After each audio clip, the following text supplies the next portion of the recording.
Și ăsta e rezultatul final. Mamă. Salutare, oameni buni! Bine v-am regăsit pe canalul meu. Astăzi vom face o rețetă simplă care ne aduce aminte de mare, de soare, de Grecia. Vom face dovlegei prăjiți, crocanți, cu sos tzatziki. Haideți să vedem de ce ingrediente avem nevoie și să trecem la treabă. Pentru această rețetă avem nevoie de următoarele ingrediente. Bineînțeles, 2 dovlecei, făină albă de grâu, o linguriță de boia dulce, o jumătate de linguriță de piper proaspăt măcinat, 3 lingurițe cu sare și o jumătate de linguriță de oregano. Pentru sosul tzatziki avem nevoie de iaurt grecesc, o jumătate de castravete de ăsta Fabio, ulei de măsline, un cățel de usturoi și pentru prăjit avem nevoie de ulei de floarea soarelui. Eu am și condiment din acesta din Grecia pentru tzatziki, dar nu neapărat mă dă pe spate. În rețeta originală se mai pune și mărar, mie nu prea îmi place mărarul, așa că astăzi îl evităm. Haideți să trecem la treabă.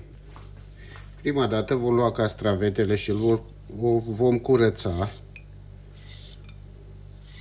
Și apoi o să-l dăm prin răzătoare și îl lăsăm cu sare ca să își lase toată apa, pentru că nu avem nevoie de apa aceea din el în sosul nostru tzatziki.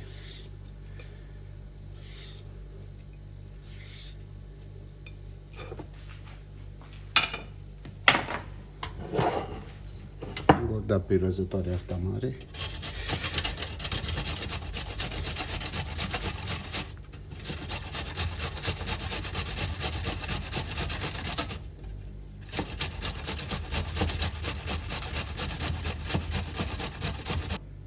Acum vom lua o linguriță cu sare și vom presăra peste ei și vom amesteca un pic și vom lăsa așa 15 minute. Ce vom face acum? Vom lua dovlecelul nostru, i-am spălat bine înainte, tăiem capetele.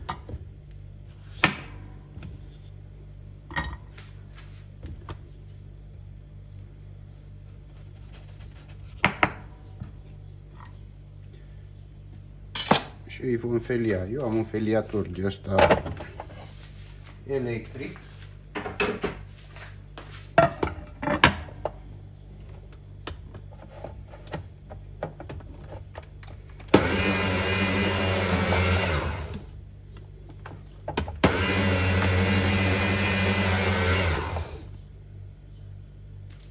Cam așa, nici prea groase, nici prea subțiri.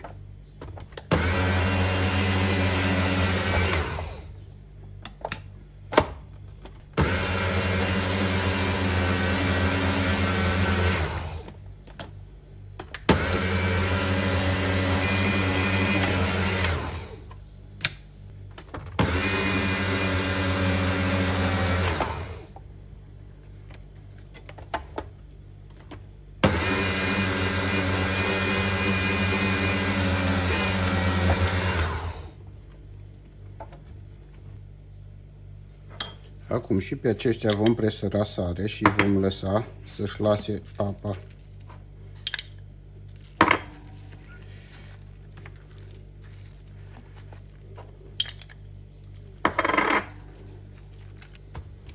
Și vom lăsa așa 10 minute. Acum în făina prin care vom da dovlecei, adăugăm boiaua de ardei, piperul măcinat și oregano. Și amestecăm bine. Acum au trecut cele 15 minute, luăm făina și o punem într-un castron mai mare.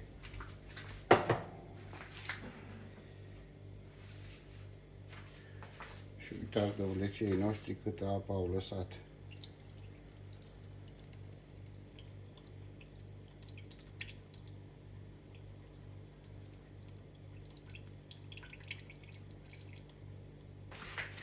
Acum vom lua niște prosoape din astea de bucătărie și rețele din astea și vom tapeta dovlecei noștri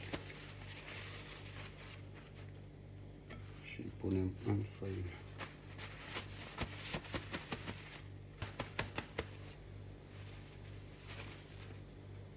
Și vom proceda la fel cu toți. Acum vom lua cățelul de usturoi și îl vom curăța pentru țalțichi.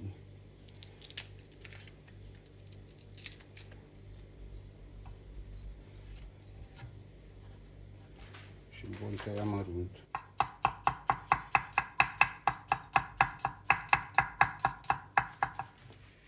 Vom pune un pic de sare deasupra și îl vom zdrobi așa cu lama cuțitului.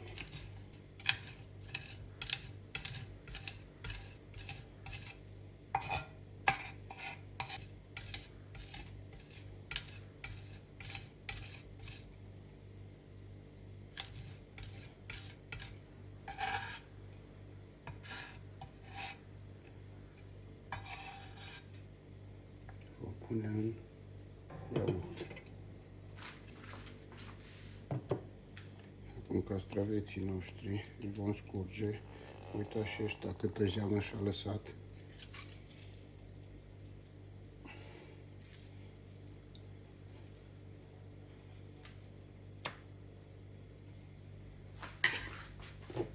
Acum adăugăm un pic de piper.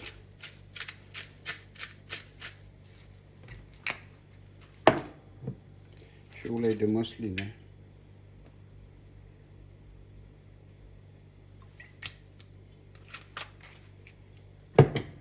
Și amestecăm.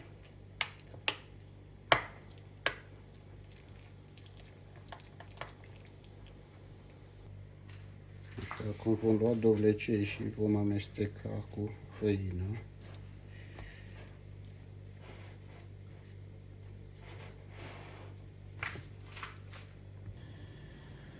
Am pus tigaia la foc și vom adăuga uleiul de floarea soarelui pentru prăjit.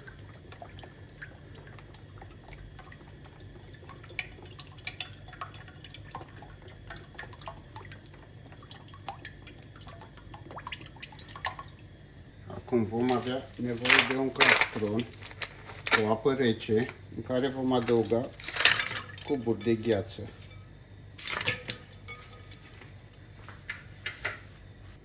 Acum uleiul nostru s-a încins, vom lua câte un dovlecel, îl băgăm în apă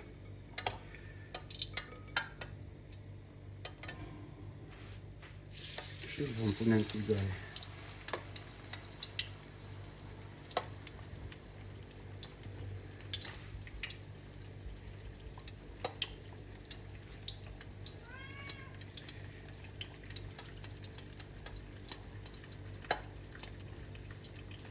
Le luăm, îi scuturăm bine, băgăm în apă cu gheață și în tigaie.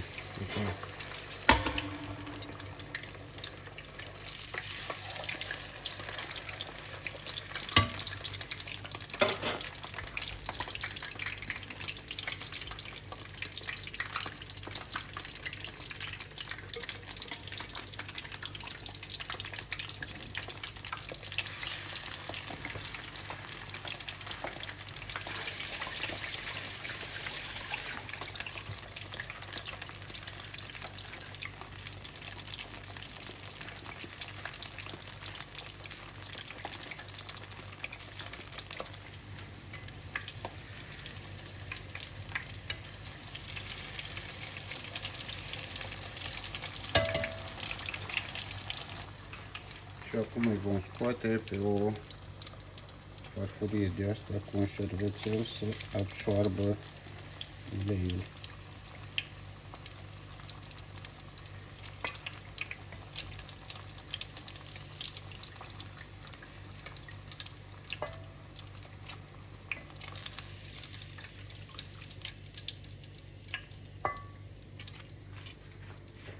Și la fel procedăm și cu restul.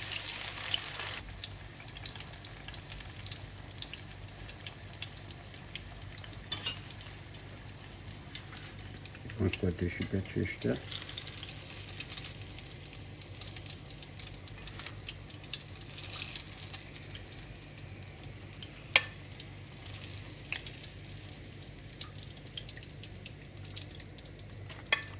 Și ăsta e rezultatul final. Gata, oameni buni.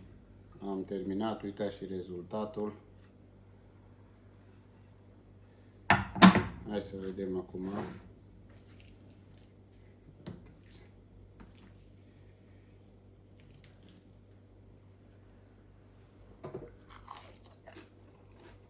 Mamă, cât de crocant e și fresh.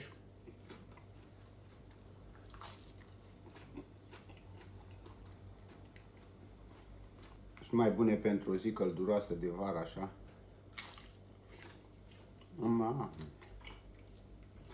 Au ieșit foarte buni și crocanți. Puteți să probați și dumneavoastră acasă, să-mi scrieți în comentarii dacă v-au ieșit sau dacă îi faceți altfel. Până la urmă am făcut un singur dovlecel, că deja doi era prea mult.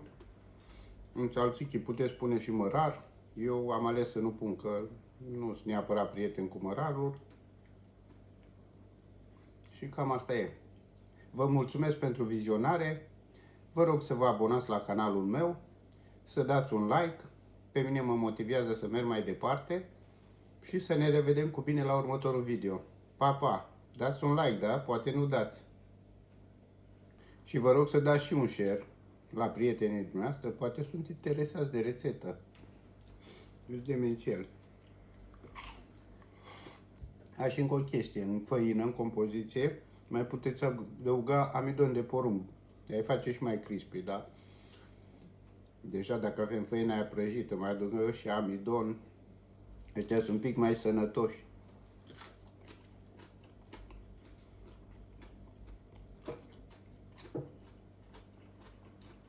Mamă.